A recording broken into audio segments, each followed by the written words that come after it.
हिमाचल प्रदेश में जिस तरह से बारिश हो रही है और आपदा आ रही है, इसमें एक नई पहल देखने को मिली है। कल धर्मशाला के विधायक सुधीर शर्मा का जन्मदिन है, लेकिन इस बार वो जन्मदिन नहीं मनाएंगे। हर वर्ष धूमधाम से जन्मदिन मनाया जाता था, लेकिन इस बार फैसला बदल दिया गया और जो बारिश या आपदा से प्रभावित हुए थे, उनको आज विधायक ने 58 लाख की धनराशि देकर के उनको कहीं ना कहीं जो है प्रोत्साहन दिया है। इस वक्त हमारे साथ सुधीर शर्मा मौजूद है। सर, जन्मदिन नहीं मनाया, ये क्या नया तरीका था?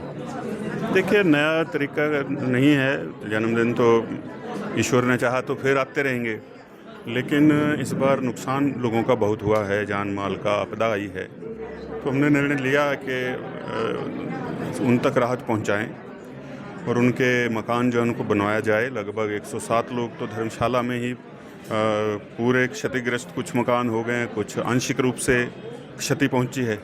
तो उनके लिए हमने निर्णय लिया कि उनको आज यहाँ धनराशि दे देंगे ताकि वो अपना समय रहते कार्य शुरू कर लें।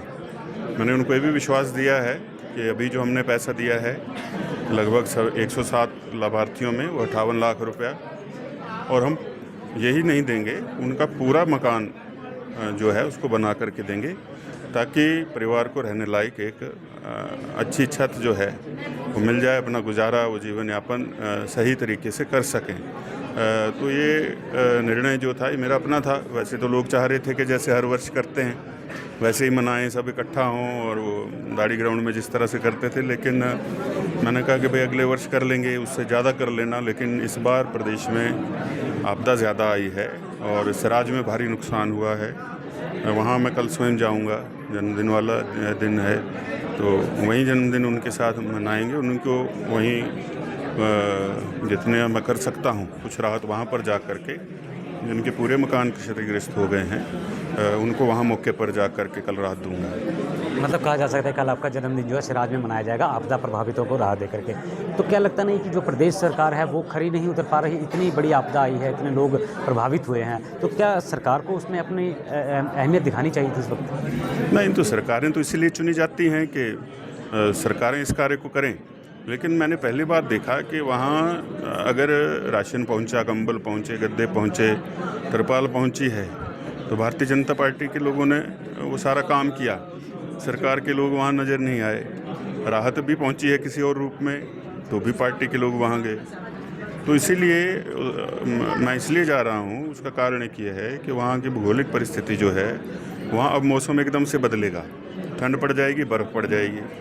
अब जिसके सर पे छत नहीं है वो ऐसे मौसम में उसका गुजारा कर पाना मुश्किल है। उसकी तकलीफ़ को समझते हुए ये निर्णय हमने लिया कि वहीं चले जाएं, और इससे बड़ी पूजा कोई नहीं जन्मदिन की, इससे बड़ी कोई सेवा नहीं है।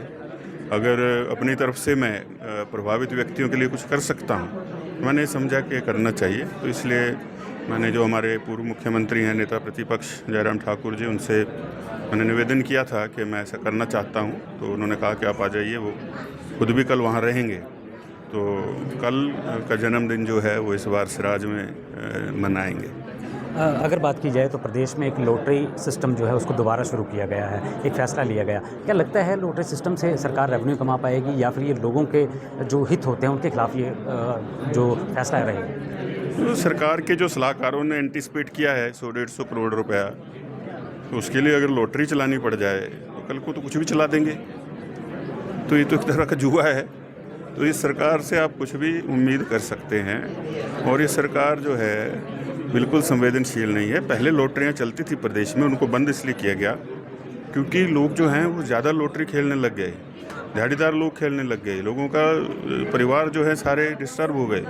उस चीज़ को देखते हुए महिलाओं ने आंदोलन भी किए, तो बंद हुई।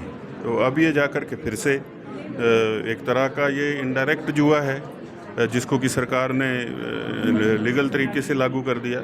पूरे जगह ये चीज़ें बंद हो रही हैं, और इस प्रदेश के अंदर भी कई लोग थे जो दुबई से ऑपरेट करते थे, और ये कार्टेल तो पंजाब से ऑपरेट कर रहा है। ज़ीरकपुर, खरड़ और लुधियाना, बताया जाता है कि वहीं से सारे पैसे का खेल जो है वो चल रहा है। तो ये इस तरह के दबाव में, कार्टेलों के दबाव में तो नहीं आना चाहिए सरकारों को। सरकारों को पहले प्रदेश के हित देखने चाहिए। और अब तो हाई कोर्ट ने भी कह दिया है कि भाई फाइनेंशियल इमरजेंसी की स्थिति है, तो आपने क्या हालात प्रदेश के कर दिए, किन उम्मीदों से लोगों ने वोट दिए थे। तो मुझे लगता है कि सरकार को अब जब आपसे ऐसे हालात हो गए हैं तो खुद ही अपनी कुर्सी छोड़ करके जनता से माफ़ी मांग करके दोबारा चुनाव करवा लेने चाहिए ताकि प्रदेश कहीं सही दिशा में जाए। तो कहीं न कहीं केंद्र से भी राहत आनी थी, तो क्या भारतीय जनता पार्टी के जो सांसद हैं या विधायक हैं वो केंद्र तक पहुँचे, बात रखी इस बात की? देखिए, नेता प्रतिपक्ष जयराम ठाकुर जी की अध्यक्षता में सारे सांसद, कुछ विधायक वहाँ जा कर के मिले हैं। जयराम ठाकुर जी प्रधानमंत्री जी से भी मिले हैं, प्रतिनिधिमंडल गृह मंत्री जी से भी मिला है, नड्डा जी से मिला है, फाइनेंस मिनिस्टर से मिले हैं, सभी से मिले हैं।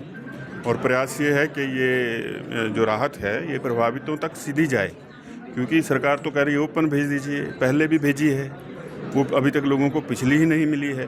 तो इनका क्या विश्वास है कि इस बार भी दे देंगे, तो ये लोग उसके साथ क्या करेंगे। तो ये प्रयास पूरा है पार्टी का कि केंद्र से राहत जल्दी आए और लोगों को जल्दी से जल्दी जो है वो उनके घर जो हैं वो बन कर के तैयार हों और उनको राहत मिले। शुक्रिया। तो ये थे हमारे साथ धर्मशाला के विधायक जिन्होंने कहा है कि प्रदेश की जो स्थिति है वो कहीं ख़राब होती हुई नज़र आ रही है और फाइनेंशियल स्थिति पर तो हाईकोर्ट ने भी कह दिया है कि यहाँ पर जो है वो अब नया कदम उठाना चाहिए। लेकिन जहाँ एक तरफ अब ये आपदा आई है, आपदा में कल जो है वो धर्मशाला के विधायक सिराज में जाकर के आपदा प्रभावितों के साथ जन्मदिन भी मनाएंगे और उनको राहत राशि भी उनको प्रदान करेंगे।